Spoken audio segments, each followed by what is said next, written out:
की संभाजी छत्रपतींची प्रामाणिक भावना किती आहे। नंबर 2,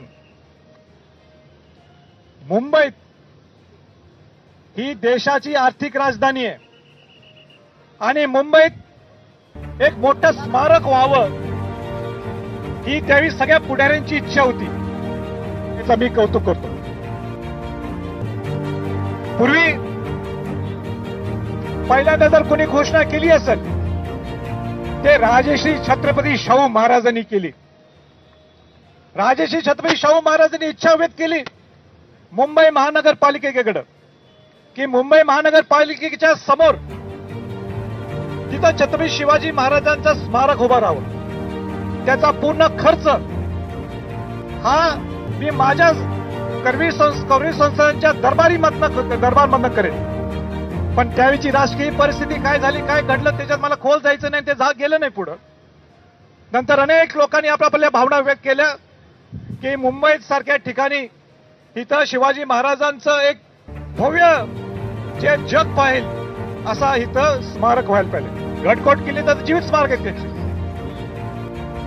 पहिल्यांदा सुशीलकुमार शिंदे यांनी घोषणा केली 2010 मध्ये। त्यावेळीचे तत्कालीन मुख्यमंत्री अशोकराज चव्हाणांनी सांगितलं इथं शिवाजी महाराजांचं स्मारक व्हायला पाहिजे। त्यांच्या जाहीरनाम्यात घेतलं। नंतर काय झालं, विषय गेला पाण्यात, विषय झाला डायल्यूट आणि 2014ला भाजपने त्यांच्या जाहीरनाम्यात घेतलं की शिवस्मारक आम्ही अरबी समुद्रात तिथं उभा करणार।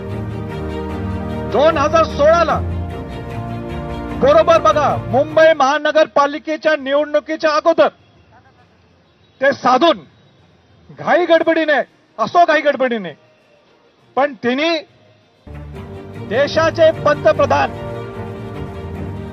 नरेंद्र मोदीजींच्या हस्ते ते जलपूजन केलं। ज्यावेळी नरेंद्र मोदी एक पंतप्रधान जलपूजनला येतात याचा अर्थ काय की तुमच्या परमिशन्स सगळ्या 100% पाहिजे, त्याशिवाय कुठलाही पंतप्रधान येत नाही।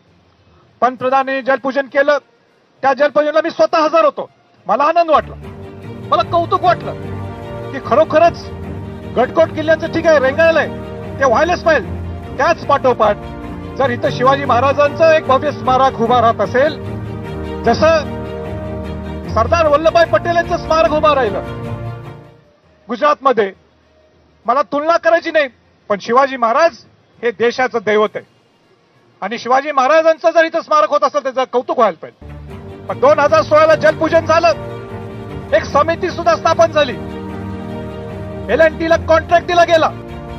मला सांगा त्याच्यानंतर काय झालं, मी विषय हातात घेतला परत। मी वेळोवेळी त्यावेळीचे मुख्यमंत्री तत्कालीन देवेंद्र फडणवीस यांना सांगितलं, विचारपूस केली। त्यानंतर तत्कालीन महाविकास आघाडीचे मुख्यमंत्री उद्धव ठाकरेंची माझी चर्चा